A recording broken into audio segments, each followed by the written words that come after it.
Yene Damtew.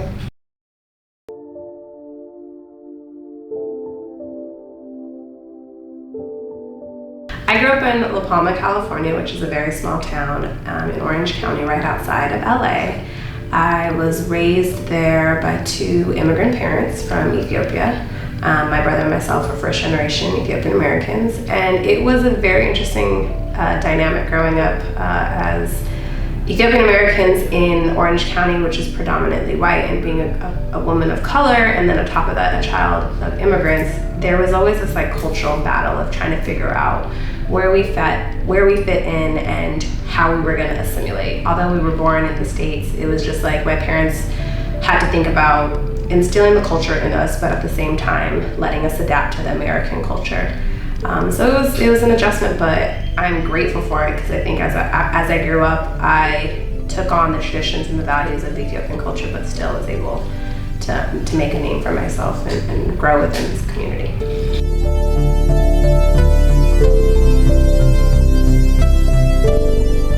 So I went to hair school when I was 16, but I think the passion for this industry started at a young age. Growing up, it was my father, myself, and my brother every morning getting ready because my mom went to work.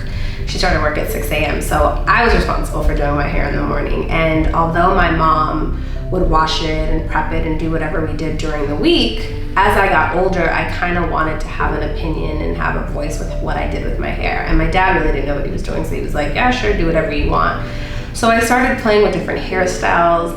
I remember in the summertime, I would go swimming, and when I would go in the sun afterwards, my hair would lighten, so I'd be like, what is it with like going swimming and going into the pool that would lighten my hair, which kind of like sparked an interest. And then I remember my dad's sister, my aunt, she colored her hair. And so I remember just buying box color and putting it in my hair and trying different things, and my parents being like, what did you do? And I'd be like, I don't know, the sun did it, you know? And I started gaining an interest for it then. And then after that, the high school that I went to offered an occupational program at the local junior college. So I enrolled in the cosmetology program there. So I think that I just kind of fell into it. I became the neighborhood braider. My brother was my guinea pig, and in the beginning it was really bad because my parts were horrible. So I would finish his hair, and then there would be this chunk of hair in the middle of his head that was just missing, that didn't get braided.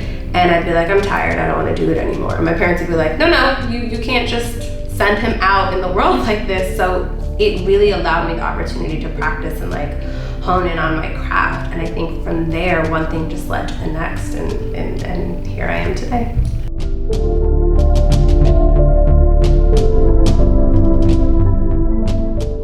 A lesson that impacts me today probably would be to never give up, and you could go anywhere. As I said, I'm a child of immigrants, and I think when the first time I visited Ethiopia, when it was 1997, I believe. And I remember going back and kind of just looking at the way people live their lives there and looking at what my parents had provided for us, and it was just kind of like, if they could do it, then I could do it. If they could make it in America, me being born here, this being my native tongue, there's no reason why I can't succeed. So I think it was just, never give up. But my dad, he always used to say, make room for disappointment. Leave room for people. It was one of the things that he always stressed, and I never got it until I got older.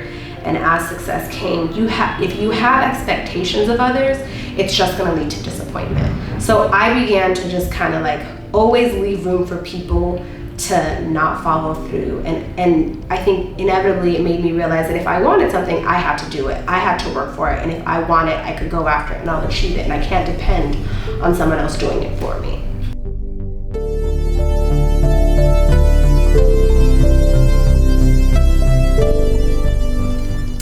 If I was having a conversation with my 12-year-old self, I would probably say, trust your gut. Your intuition is very strong, and follow your dreams and follow your passion. I think that by the time I was 12, I knew I wanted to do hair, and my parents were kind of like, you could do hair, we'll pay for you to go to hair school eventually, but you still have to go to college, like you're not gonna just become a hairstylist. And I knew that there was many different avenues that I could navigate within this industry, and my parents really didn't know that. And that's not what we put out in the world for people aspiring hairstylists or aspiring people in the arts to think. You know, we think it's like, it's hard and there's gonna be a struggle, and that unless you have a big break, you're not gonna ever make it. But there are plenty of successful people in all these industries, as long as you work hard. And maybe you're not famous in the sense of like on film, in TV and stuff, on, you know, making an impact that way, but you never know the impact that you're making in your local community. So trust your gut instinct, and you know what you want to do, and follow that dream.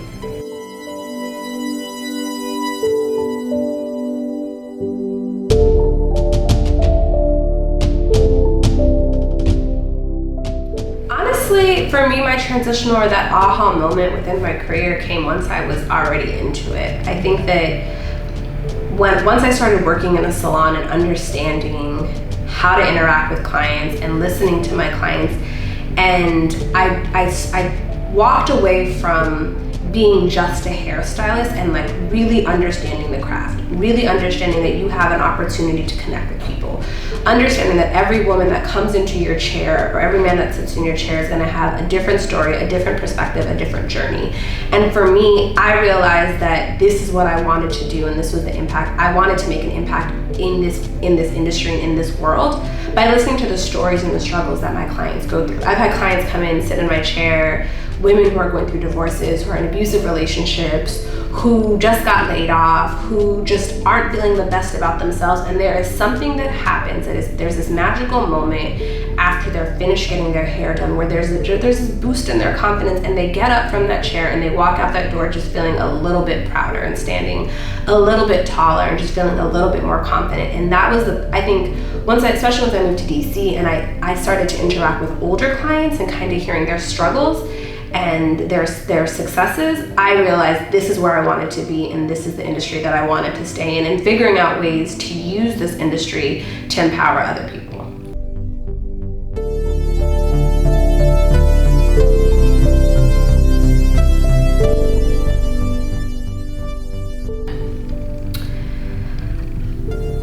There's probably never been anyone who's disappointed me in this industry, but I think that I have looked at other stylists and I've taken away, it's not disappointment, because I've taken away things about the way that they ran their business that I liked, and things that I didn't like, the type of stylist that I wanted to become and the type of stylist that I was, the type of businesswoman that I wanted to become, and understanding the difference of just doing hair because it pays the bills, but actually caring for the client's hair, understanding what's going on internally, how your diet affects your hair, how your health affects your hair, the medication that you take when you're going through menopause and when your body starts changing, how does that affect your hair? And I think for me, I look at other stylists, I look at people that have been in this industry longer than me, and I take away the good and the bad. It makes me a stronger businesswoman and it makes me a stronger stylist as a whole. But I can't say that there's any one person that I was just like, dang, like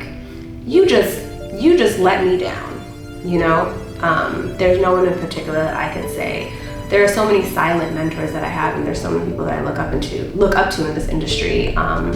And it's the little things that they may not even realize that they're doing that inspires, you know, the younger generation of creatives.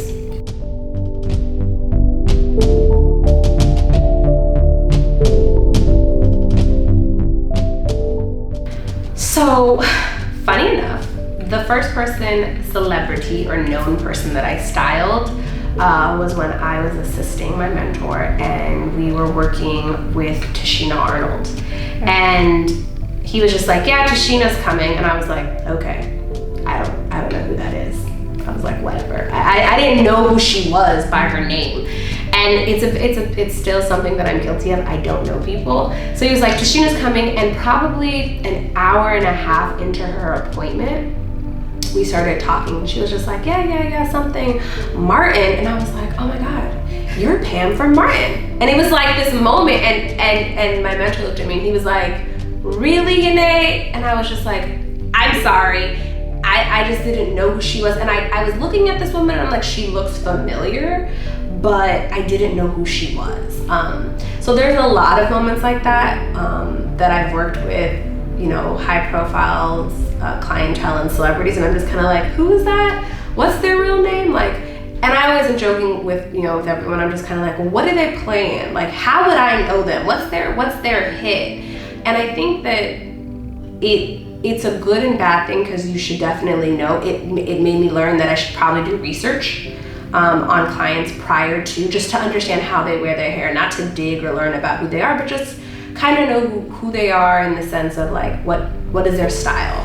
But at the same time, I think that it works to my benefit, because I'm not really like, oh my God, starstruck. And I think that there's a sense of normalcy that celebrities like, and I think that I offer that to them.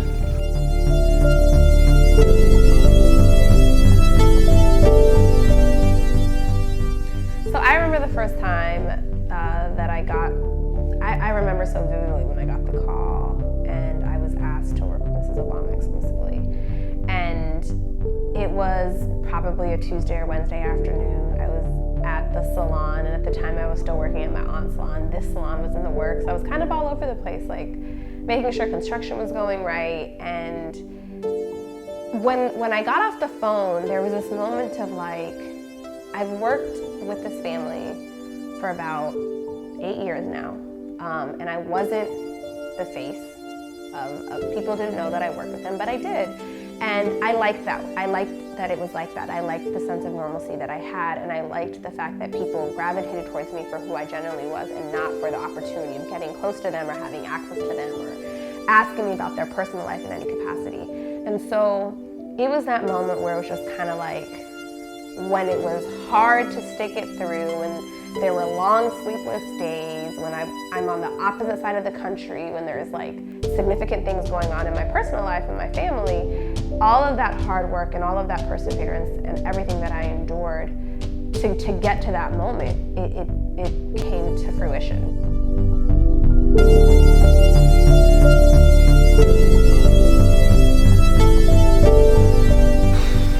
Do I feel like I've made it? 2018 has been an interesting year for me, and it's been a year of reflection and growth. And I think that this year is where I've realized that I'm somebody, or that I've made it, or whatever it means to make it. I don't think that I've made it. I think that I'm hustling and I'm grinding and I'm beasting it out. But this is the year that I've realized how much my story impacts other people. And I think that this is the year that I've realized that people come up to me and they're like, well, tell me your secrets. Like, how did you get here? What did you do? How did you become this person? How did you build this brand? So do I feel like I've made it? No. Do people think that I've made it? Yes. Do I recognize that I'm impactful on people? Yes. And it's a very weird journey for me, because I'm not the person that's like, look at me, look at what I've done. But at the same time, like, see, I'm getting emotional because it's weird to me, but it's a cool place to be. It's like, it's nice to know that I'm impacting people. So yeah.